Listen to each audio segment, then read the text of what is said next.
I'm Cheryl. And I'm Naima. We're three Black moms.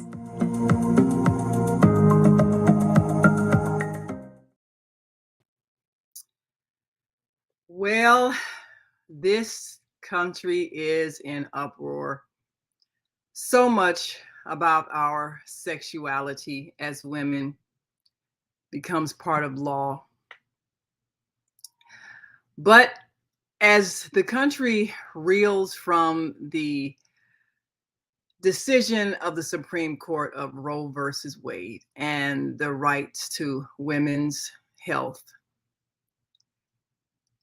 there's also another issue that has surfaced and created controversy. What exactly is a woman? The question was asked during the Supreme Court hearings because of a controversy that continues to create sharp divisions when it comes to what is appropriate in terms of sexuality, sexual identity, choosing a sexual identity that's different from one's birth. And what happens if someone decides to become a woman who has not been a woman from birth? Transgender. Well, it goes both ways. There are both women who feel that all their lives they've really been on the inside men, and there are men who feel that all their lives on the inside they've been women. And this is another issue that has to do with the society in general making judgments, making decisions regarding sexuality, sexual identity, and how the medical community will handle those legal decisions. But there's an emotional side of this. What happens when you are a parent and the child you gave birth to was one gender, but then somewhere along the line, they made a decision that their true self is really the other gender? Well, we'll be joined by a guest today, Madeline Sanders, whose adult son made that decision. How does it feel? And during this, which is Pride Month, many issues of sexuality have arisen. And there are a lot of adjustments that our nation needs to make, and even our gender needs to make, because so many women have opinions about womanhood, and many of them are not women. So let's talk about it. First, let me bring on my sisters to take a look at this issue as we prepare for our guest, Madeline Sanders, who will give us some firsthand experience, emotional, about being the mother of a transgender child. Well, I know that a lot of emotion has gone into just observing that the law makes decisions about people, their sexuality, their sexual identity, their sexual expression. And there's a lot of resentment that women are feeling right now, many of them who have been on the side of a woman's right to choose what her decision is going to be regarding giving birth. And now there's the right to choose if you want to change genders. Both of these become decisions that involve other people in the medical field. But also you have a lot of strong belief systems coming from the religious community. And some of those statements are harsh and judgmental and condemning. And some of them are striving to be more understanding of one's human right to self-expression. But before we get into your opinions, I want to bring on our guest, Madeline Sanders, a longtime political activist, consultant, educator, mother, and one who's going to give us her own personal experience in mothering a child who is now transgender. Thank you for joining us, Madeline. We so much appreciate you for being willing to be open and expressive in this very, very uh, controversial issue of transgenderism. Absolutely. It's a difficult topic. And it's been a It is. difficult experience for me. Yeah. Yes, and I would like to start by wishing everyone a happy Pride Month. Yesterday, my Saturday in the park was spent at the Trans Resistance Massachusetts festival, rally, march, and my daughter actually performed. And she performed with her group, with a group called the Hazel Jinx Collective. And if you will go on my Instagram page, you can actually see that performance. They're just amazing dancers. But back to the subject, I also had have had some, transgender experience. We have transgender people in our family on my married side of the family, and it is surprising, but it's also one of the things that I think speaks to a privacy issue. And just like the Roe v. Wade, I think that we are getting so used to legislating other people's bodies that we lose the fact that sometimes they have these feelings and they make these decisions. And like you, Madeline, your son, who's going to be your daughter, was an adult. And I think about the pain that you're going through with this change. I think about the pain that I've had friends who've had to go through when they've had, sons who transitioned to becoming daughters. But I also think about the pain that it must have taken for people to live in a body that they didn't feel belonged to them, and how we can support them, and how we've seen that although it seems it's trending or that there are more, I believe as we progress as people that we will find that there have always been transgender people. We just did not have the vocabulary for it. So, I'm always sympathetic to people's right and desire to be their true selves, and sometimes we have to recognize that our pain is going to be different from theirs. Mm, definitely. Yeah. Well, can I get in here now? Yes, Yes, so please. Madeline, definitely. And I think you do have a bit of a unique situation because your son had a male identity for his adult life and then made this decision. So, Majority. what was it Yeah. like for you? Tell us about that. How old was your son, Madeline? Well, here's the background information for this. Um, when he was growing up, in fact, because people asked me, did I see any inkling of his desire to want to be a female? And I'd have to say categorically, no, I never saw anything, absolutely nothing.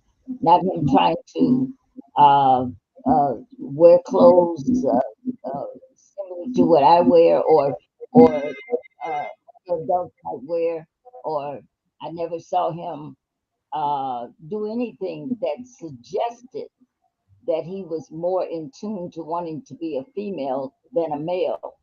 Now, what happened was during his first marriage, which was in the 1990s, I found out by way of his wife that she came home one day and he had some of her clothes on, some of her underwear on, cross dressing.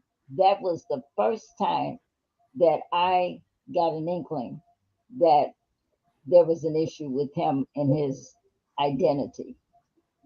And so uh, I took him out and I had a discussion with him about it. What triggered this?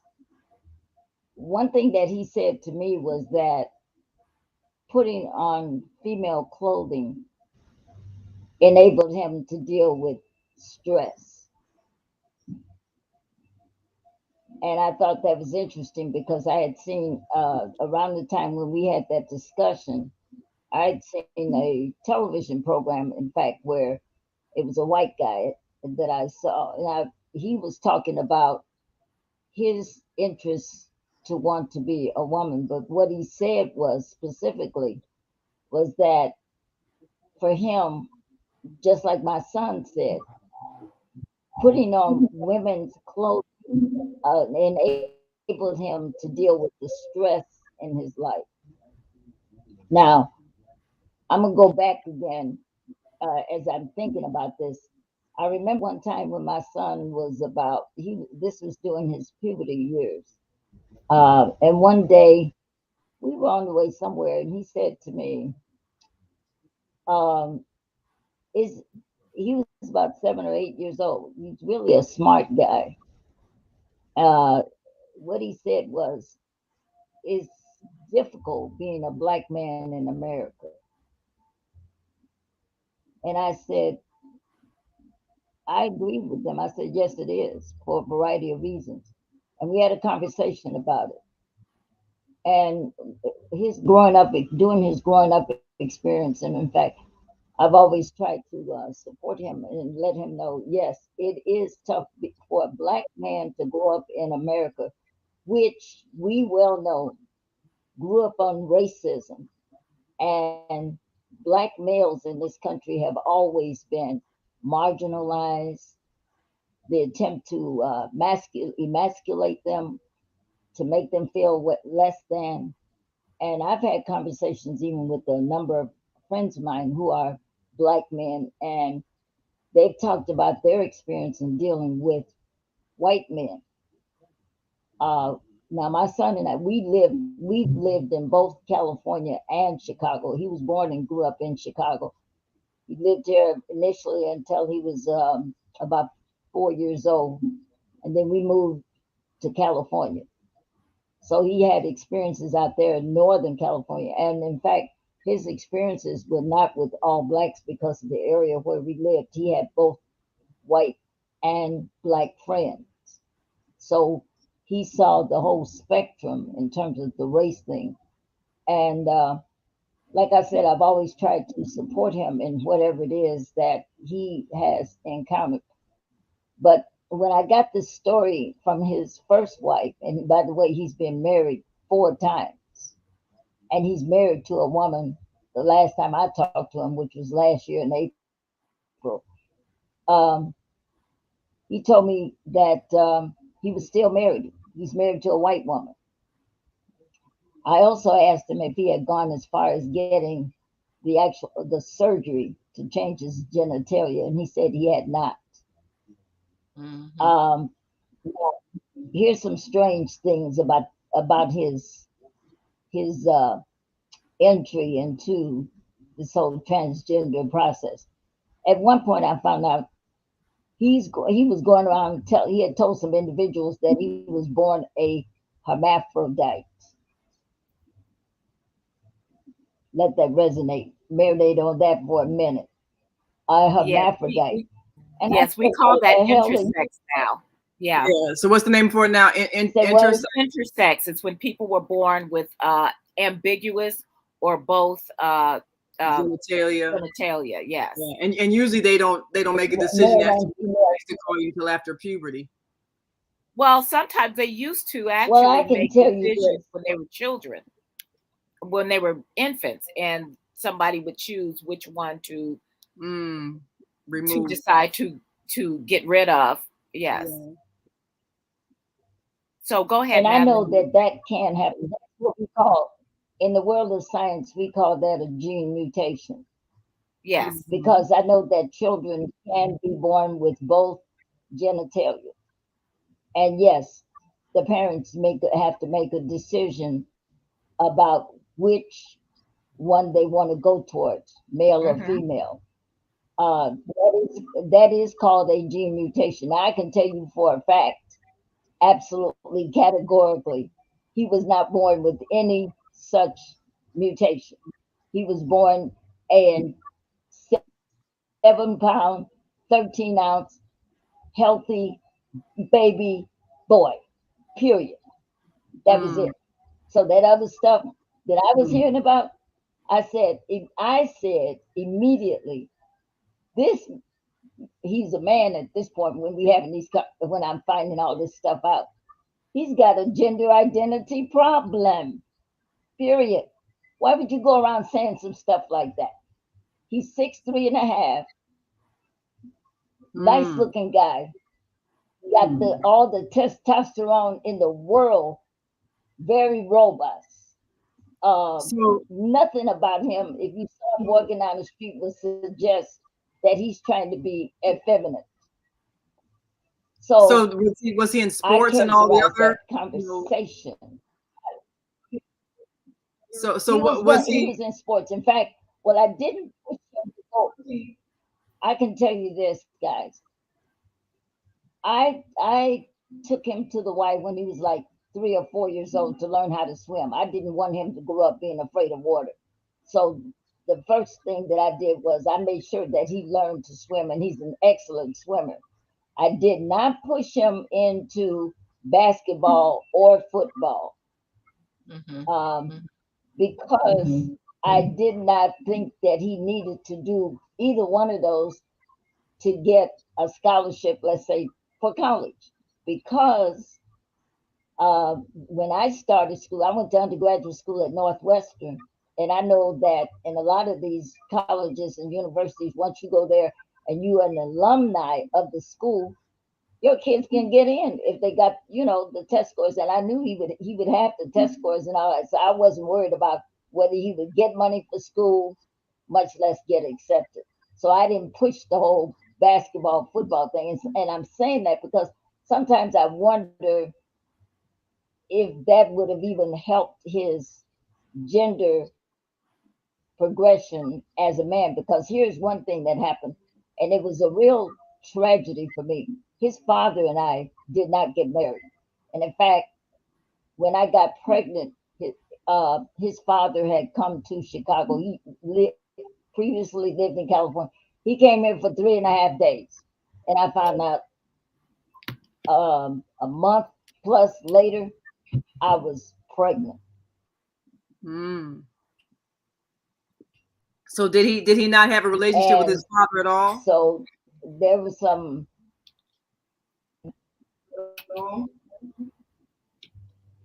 So um, he was saying that he did not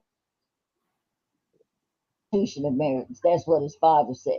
Ultimately, when my son and I, when we moved back to California, in fact, I made it a point to look him up, and I tried to encourage him to establish a relationship with my son. By the way, his birth name is Cyril, Cyril. Um, it did not happen. He had been married previously. He had children by that marriage, but he just didn't go the whole father route. But I made sure that I got child support money. I just did it because it was the principle of it for me. It wasn't that I needed the money, but it was the principle of it. And frankly, the last time my son saw his father, he was about 7 years old. And I know that one time when we were living in Evanston, Illinois, when I was in school there, he the children did an exercise at the school he was attending, and he indicated in this drawing that he had an incomplete family. And so the director of the school and I actually had a conversation about it because she said that, and what it was for him was because he did not have a father in his life. He said that he deemed that to mean that his family was incomplete. Um, Mm. and he and I talked about that with him. And one thing that I did was men that I had associations with as friends or colleagues or whatever. I always made it a point to try to get him involved in situations so he would have exposure to men, and that was guys who were really men. Um, but I think sometimes I think I failed in something. I don't know what happened because I still to this day don't know what caused him to want to go that route. And it's been bothering me. I even asked him, because he lived in Chicago at one point for 3 years with my mother and because he wanted to be here. The only reason he stayed that long was because he wanted to be here with his cousins. Well, they weren't raised like he was, and that was not a productive experience. But I wondered if something had happened during that time. I've been trying to figure this out for the longest, and he keeps telling me that nothing happened that caused him to want to go that direction. Specifically, I mean, as far as something tragic, because a lot of times with boys who become men, there is something tragic that has happened in their lives that caused them to want to be with well, usually it's with the man, and like I said, in his case, he likes women, and he's, that's where he is in his thinking is he loves women. Kind of reminds He me of likes that women, sports but he guy, wants to be a woman. Jenner. But that's not unusual. I He have a wants to be friend who, So yeah, he's not homosexual in the sense of he likes men. He likes women, but he also wants to be a woman. Is that what his state of mind is? that's exactly that's exactly what we're dealing with. Yes. and He, actually I and have you a know friend something, where that's the same thing. Mm-hmm. Her daughter married and you know another who woman. else is like that? You remember, Caitlyn Jenner, the Yeah, Yes. sports who was in the cadet. Yeah, yeah. he said Sports. he likes, Yeah. yeah, he So likes women though. And yeah. So I I think say that it's a lot is of confusion. I mean, to me, it's a lot of confusion. It's confusion. I'm Well, not trying to simplify it, but because you all know, and this is something I found out years later. Men and women are different. How are we different? Emotionally, um, our mental thinking about how we direct our lives. He enjoys being, and as I said to him, and as I've seen him morph in from going from childhood to teen years to adulthood, I told him, you have the DNA of a man, and you will never, ever change that. Your DNA is that of a man. No more than if I decide to put on some men clothing or start taking some hormone shots to morph myself into a man, I have the DNA of a woman. My emotional state, how I relate to people mentally and so forth. There are some things in terms, and I am not a scientist, so I give this disclaimer, but there are things about the difference between men and women that relates to the science. And I don't, you notice, you have not one time heard me say anything about God being the order of, of the world, of course, and causing this to go that way or that to go that way. I haven't said any of that. I simply talk about the law of nature, so and have that's how people. I deal with this conversation.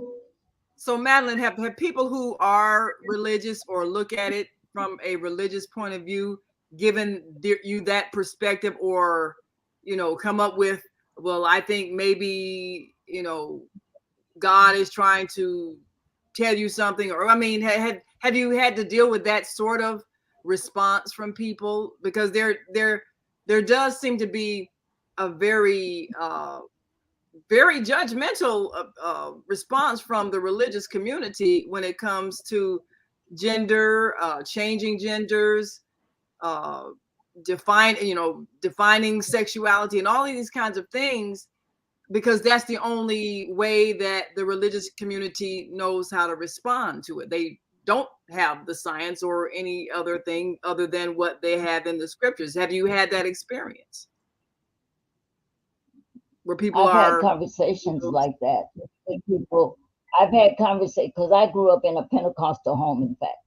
So I still know quite a few Pentecostal people. And the way they talk about this whole LGBT, as I call it, LGBT WXYZ community, what I say is that I don't inject religion into this. When someone tells me, well, whatever God destined you to be, that's what you are. Now, if you are saying, well, I don't feel like, if I were to say, I don't feel like a woman, I feel like a man, I know that, and this is my belief. Um, the parents have a lot to do with how we help children to shape their identity. Because children, when they come in this world, like sometimes even when I've heard these conversations, I remember Oprah Winfrey sometimes, asking people when she had a show here in Chicago, well, when did you feel like you were something other than what you were? And she might be talking to somebody 8 years old. How the hell you gonna know at 8 years old really what you're going to be? Or 3 years old? I mean, you could be putting on you could be a boy putting on girls' dresses or shoes, your grandmother's shoes or whatever. You know, you're just experimenting. You're trying to find your way. Well, the parents would have the responsibility for directing you, saying, "Wait a minute, you're a boy, and you're doing things that a boy does. As you are growing to be a young man and ultimately a man. Now, am I pushing somebody to do something that they are absolutely categorically dismissive of? Um, I tend to think that we as adults have that kind of potential influence in the lives of our children to help mold and shape them, because children are impressionable. well, I think And we got to they take a break. model what they see. We got to take a break in just a second, and we come back and get some response to what you've said, because a lot of the gender roles and identities and a lot of the even the stereotypes have changed. Whereas boys play with trucks and cars, and girls play with dolls, and a lot of those things have changed. Or boys wear blue and girls wear pink, and girls wear dresses, boys wear pants. A lot of those kinds of gender identifying things that we do with children have changed. A lot of clothing is unisex, a lot of names are unisex. So Let me tell you, and Naima, let me tell you what's driving that. what would you say was driving that? I, and I did this because I'm a researcher. So I got the documentation on it. There was an organization that was created back in 1953 called the American Depopulation Council. If you look it up, you can find it. It was started by the Rockefeller and Bush families. That council had the agenda in part, they said, to diminish the black population not only in the United States but also in Africa.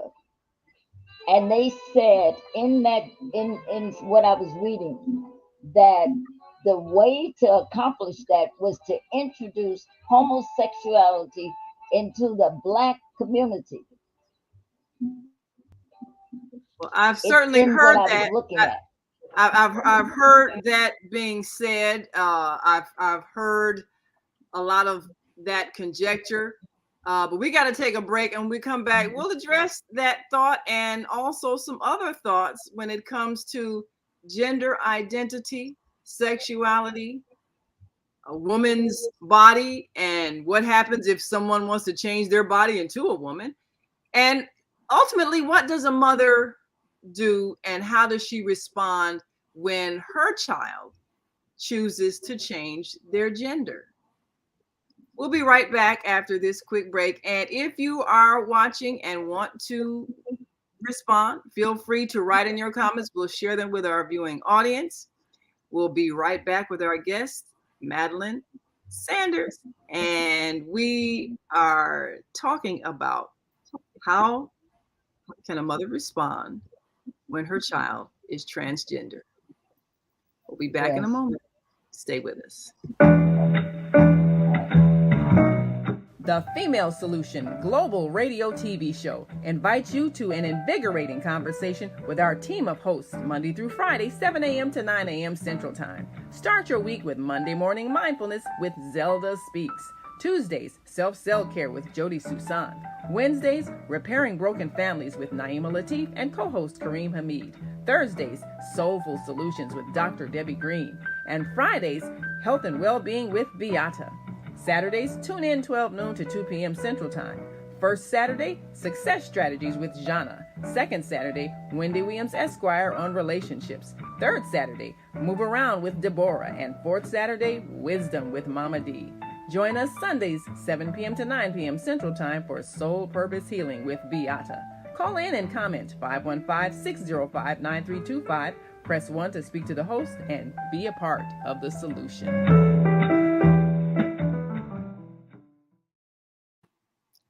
And we are back. We've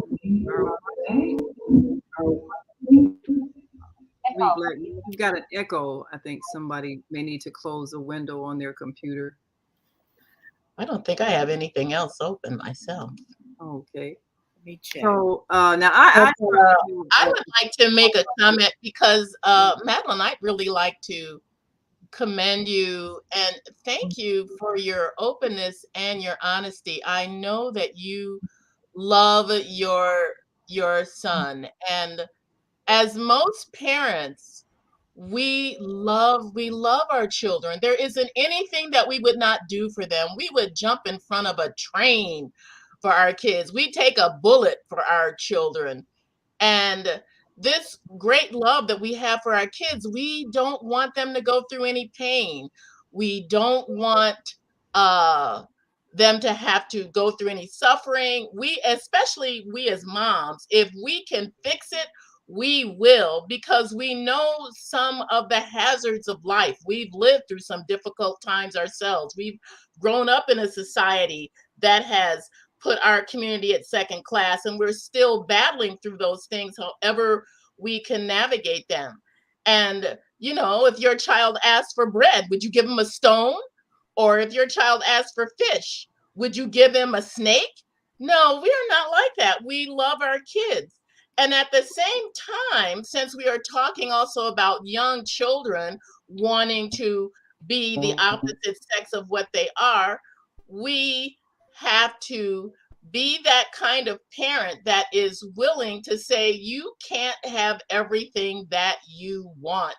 Parents, be the parents. Say no. If an 8-year-old is going to go through these changes, number one, the most important thing is to not let the society, the pharmaceutical companies, who, by the way, make $1 million off of every life of a child that is transgendered, that's money in their pockets. Those people do not care about your kids.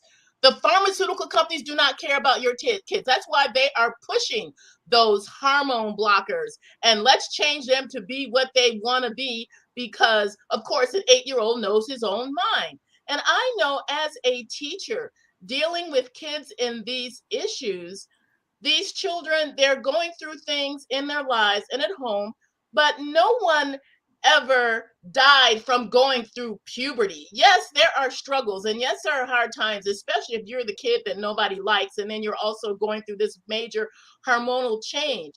But as the science says, once you start indicating these changes in a child's life, putting in hormone blockers, not allowing them to have the kind of changes that a normal adolescent goes through, you have marked them for life and kept them from being able to function as they go through the metamorphosis of natural change. When a person is an adult, I think they should be allowed, if they so choose, to make those kind of changes in their lives if they want to go ahead and do them.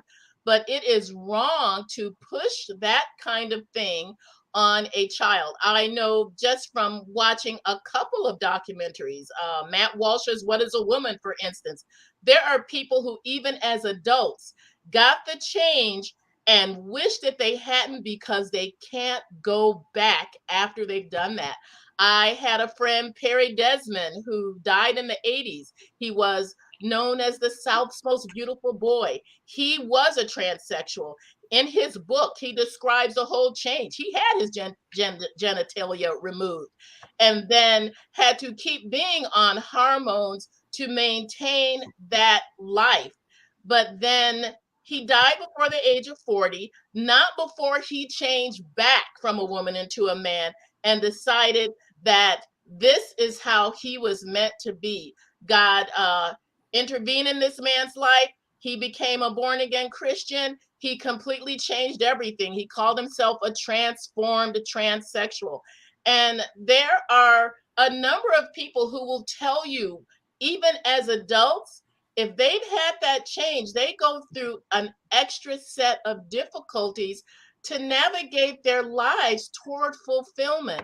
So, as a parent, I would say, no, don't let your child do that. You love your child. You want your child to be healthy and whole. You don't want some pharmaceutical company making money off of your child's current confusion. Teenage life is a confusion. That is what the teenage life is about. You are trying to find yourself, to figure out where you fit in this world. And if you allow outside forces who have a vested financial interest in your demise, those people don't love your kids. We love our children. We want the best for them. We want them to live a life of fulfillment and wholeness. And let me just add one other thing before I give the platform over to another voice. And that is, Second Thessalonians says, in the last days, God will send, and I'm paraphrasing, a strong delusion that the people will believe a lie. The people who are perishing will believe a lie. This lie pays someone else to destroy our children. Don't let them do it. Well, you know, it's interesting. I want you all to know also, Madeline had a little bit of a technical difficulty, but she's joining us audibly. So, you know, we'll be able to hear her, and I'll certainly put her name up on the screen. Madeline. I love you, Madeline. Lord bless you. And we are so grateful that Madeline is giving her own firsthand opinion as a mother, her firsthand experience, because as you say, yes, we love our children. And one thing that is apparent is very clear, and we've all had children. Once that child comes through you, you realize they are not a part of your body. They are a separate being. They are an independent, separate human being. They are not an extension of us. They are their own life, and they have their own life path. They are a separate human being, even in the womb. They have their own DNA and their own separateness. Your womb is just where they live. But from the time of conception, that person is separate. We are their home. They're separate from us. Absolutely. And one of the things that I think was really helpful that I would like to share with our viewing audience and all of those who may be going through a challenge of whether it's gender identity, sexual preference. If we are allowed to know what we really are as the eternal beings that we are, if we're allowed to know this, if our very right now limited religious teachings would allow the truth that has been so widely expressed and experienced to be talked about and understood and taught to children, then a lot of the mistaken beliefs about this could be alleviated.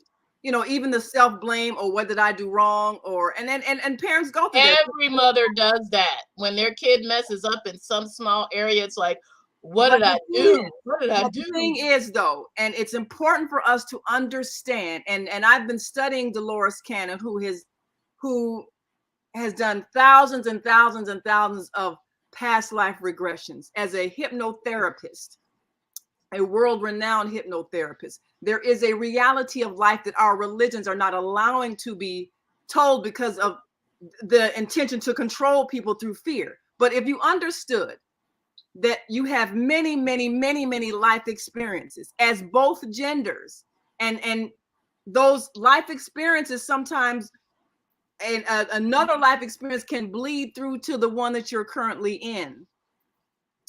And even the way you died in another life affects your current life experience. And I've known many people who have birthmarks that showed how they died in the last life, whether it was a bullet in the head or stab in the heart. They've got the marks. And you can, and right now with the internet being this worldwide open book of knowledge, we have to grow in our understanding. We have to be willing to evolve in our spiritual understanding. So many of the people who expressed issues of transgender feelings, they had, and it was said they had many, many different lives as one sex. And the whole point of life is to gain experience so that you have understanding, so that you can have empathy for people who are in different circumstances. So we've all been both genders.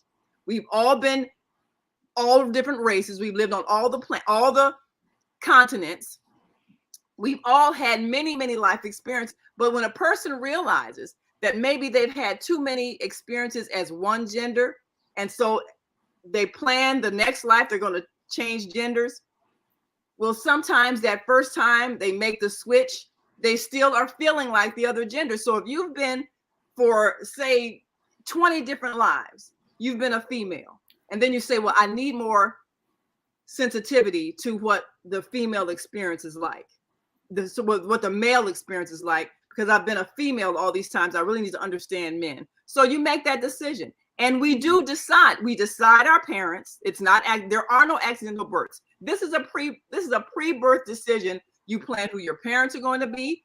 You plan the gender you're going to have. You even go through the process of shaping the body that you're going to have. And you're in and out of that body all during pregnancy. This is what the mother's feeling when she's feeling that baby kicking. They're in and out. And so once you connect to that body at the time of birth, you take that first breath, that's when the body and the soul connect. Then you're that person. However, your soul has a memory of all of your lives. So sometimes in making that first switch that maybe you've made in a long time from one gender to another, you're still feeling like that other gender that you've been in so many lives. So when Dolores Cannon was explaining this, and she said there were so many times people would come up to her in the audience and say, everything finally makes sense. Because I was feeling all my life that I'm a woman in this man's body, or I was feeling like I'm a man in this woman's body. So the reality is nobody did anything wrong.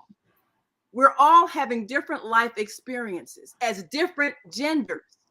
And sometimes you might still be carrying over the feelings from that other gender that you've been over many lives. Now, the problem with the way our religions don't allow us to know that we're already eternal beings having many lives, so many of the things that we're experiencing, we're not able to solve because the answer is lying in other lives that we've had. So if you're told that the only life you're ever going to have is this one, and if you don't guess the right religion, you're going to go to hell, if that's all you're allowed to know, that you cannot grow spiritually because you cannot understand who you are as the eternal being having this ongoing life experience in many different forms of life.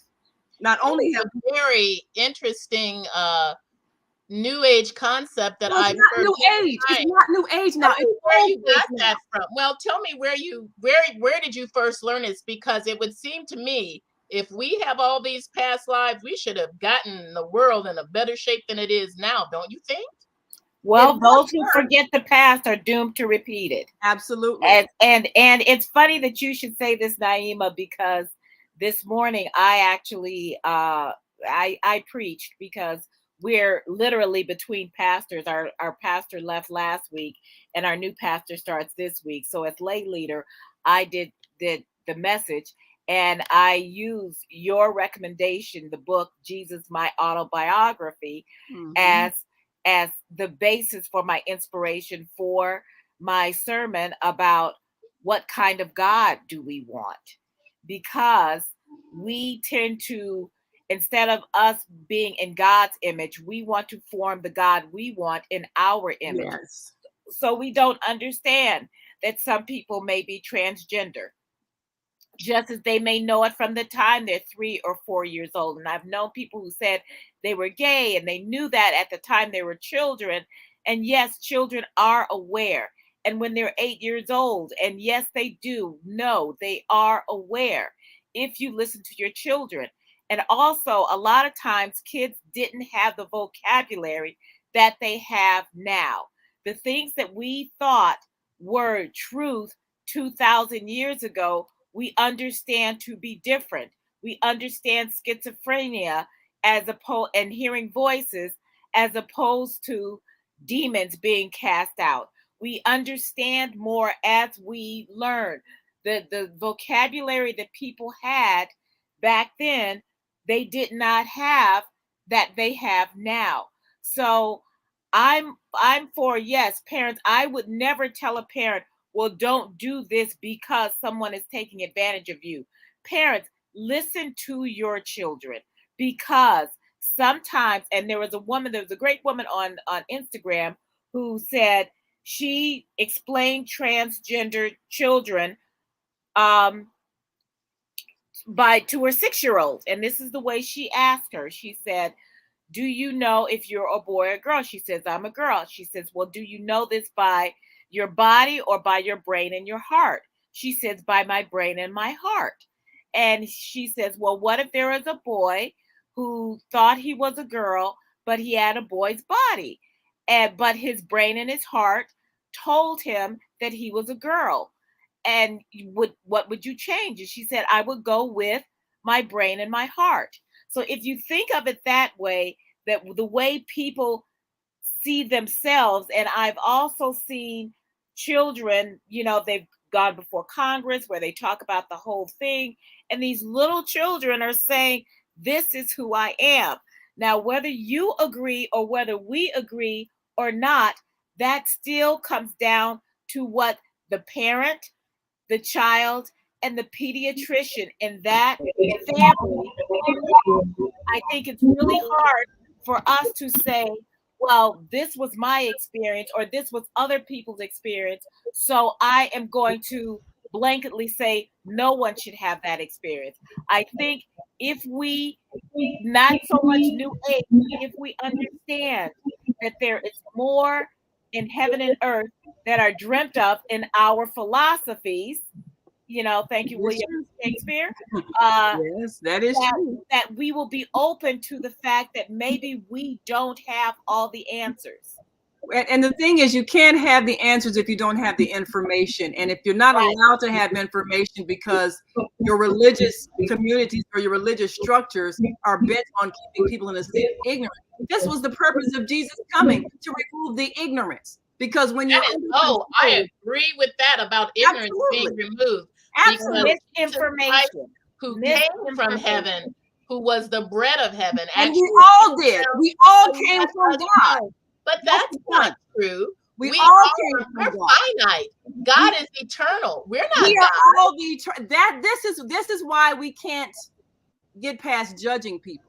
Because if you know who you are as an eternal being, you know that you're not God. I'm not God. Yes, we all are. We all are the expressions of the life. There's only one life force energy in creation, and that is God. And everything is an expression of that. Everything is New Age. That's not New Age. That's what Jesus taught. Not even part of Muslim philosophy. That's what Jesus taught. And that's why he was crucified, because he was teaching truth. And they did not want that truth to be taught because they wanted people to stay ignorant and judgmental. And that's what we remained. The fact is, you're not this body that you're in. You are the heart and mind. So yes, you might have a heart and mind that feels a certain gender because it's had that gender experience. But you are your heart and your mind. That's who you are. So if a person feels like I'm in this body, but I don't feel like this gender, they haven't done anything Or wrong. They just merely they're experiencing a memory of a life that they have had as that gender, a very strong memory because it probably was many memories of that gender. But or they may be non-binary and not think that they're either. and sometimes And that's I the know case too. people who are non-binary and they don't exactly believe that they're either male or Because female. you've And been both. You've this been is both. not a new age thing, that this has been for generations of in different Yes. different communities that they have recognized this. This is something we have thought. We have grown up in a heteronormative cisgender uh uh Society. kind of thought processes that you're either this or you're that. And it took a long time before people understood even homosexuality. That there are a lot more things that we just don't understand. And even though we have better vocabulary now, we still don't have the vocabulary that the next three generations may have, that will explain this and that will understand this. Absolutely. And the Well, first I thing find I it want, I want, you I want pass to, degree. I want to, I want Go to ahead, interject Madeline. something in. Um, and this is on the human side in terms of dealing with homosexuality, lesbianism, whatever, whatever.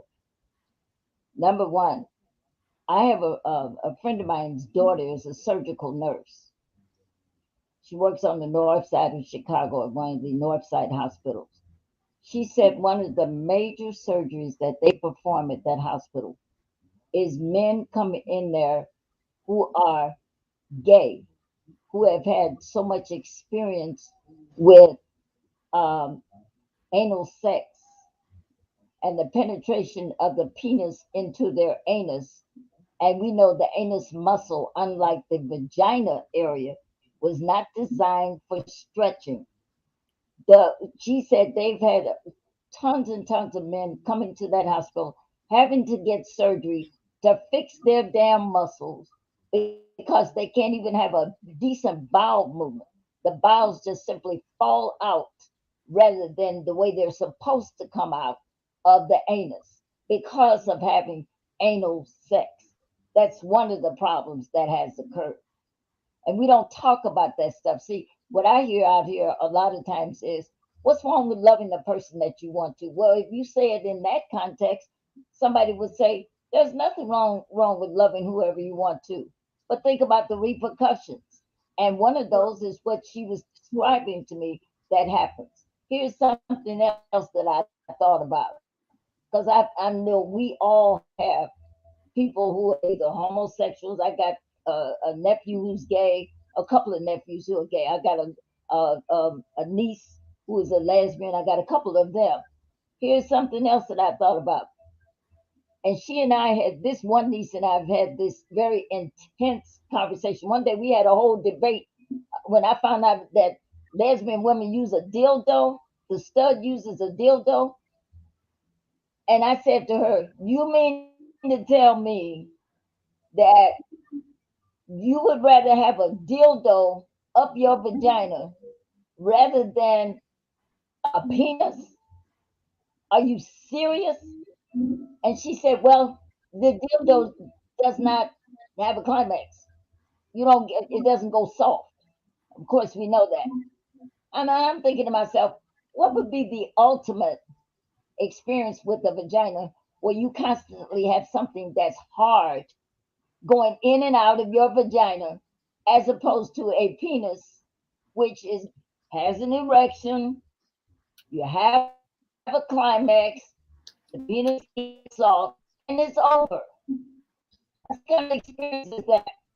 I'm wondering on the side, what happens to the vagina from all of that? Well, I, I haven't done the Madeline, research yet, but I bet because well, Madeline, when people say talk what? about loving who you want, there's a difference between love and sex. And then Right. sexuality involves more than just your genitalia. It's the whole bonding process with your entire body, your heart, all those things.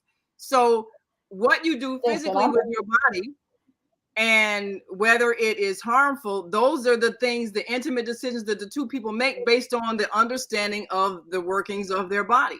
But in terms of your listen. attraction to or romantic involvement with someone, those are two souls that are attracted to each other, regardless of what the physical body may be. So sexuality in its totality of expressions, there are many different expressions of sexuality. Mostly people don't talk about because they don't have an understanding of their bodies.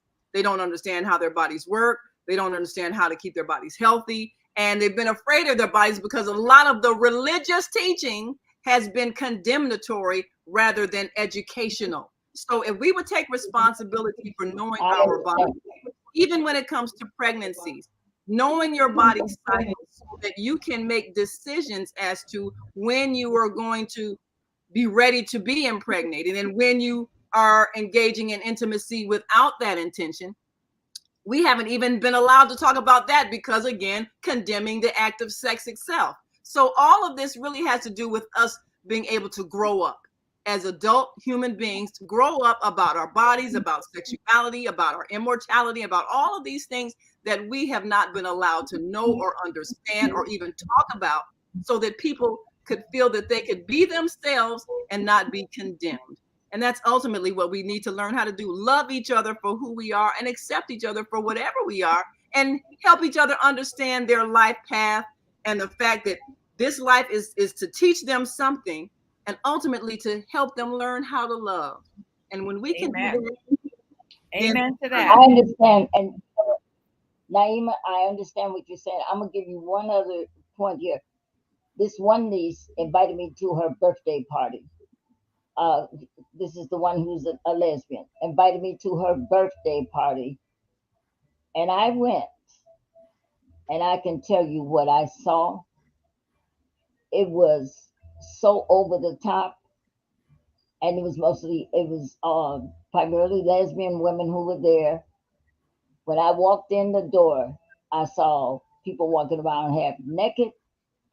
I saw all kinds of the DJ was playing the music, this whole rockety rock, muckety muck kind of music, and I just looked and I just said, "This is."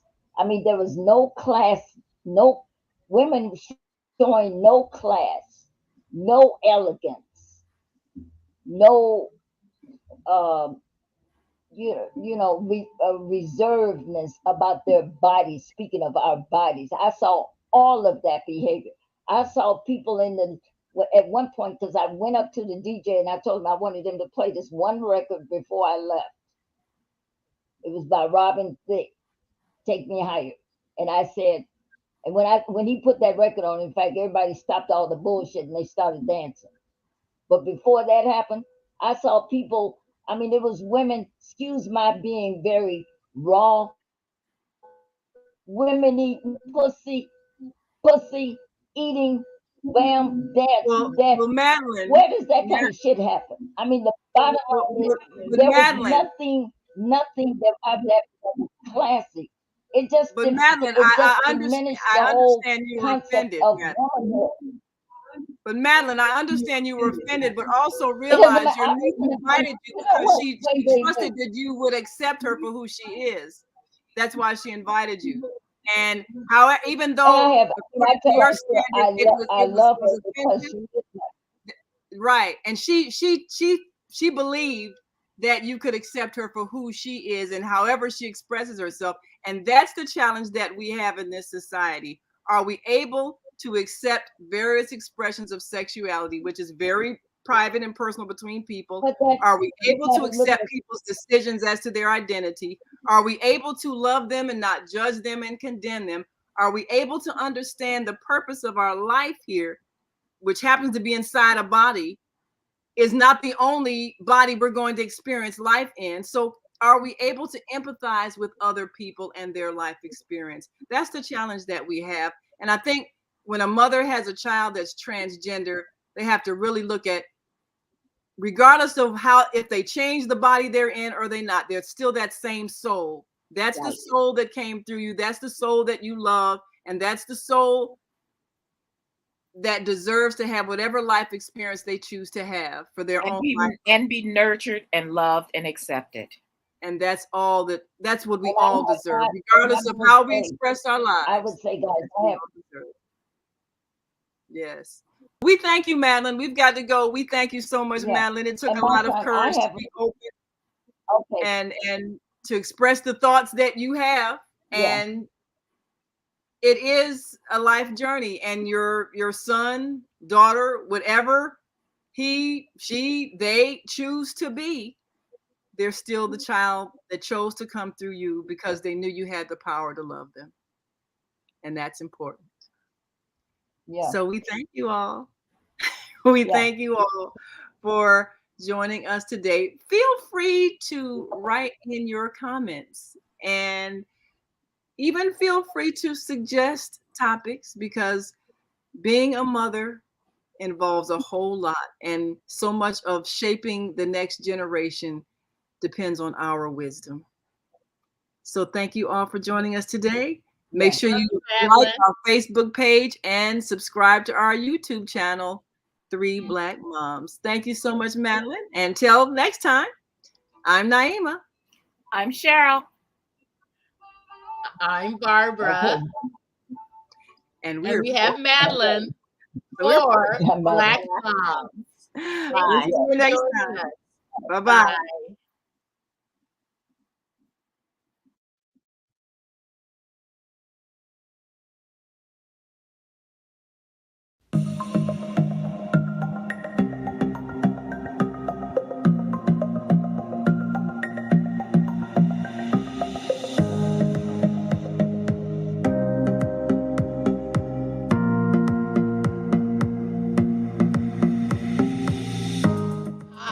I'm Barbara. I'm Cheryl. And I'm Naima. We're 3 Black Moms.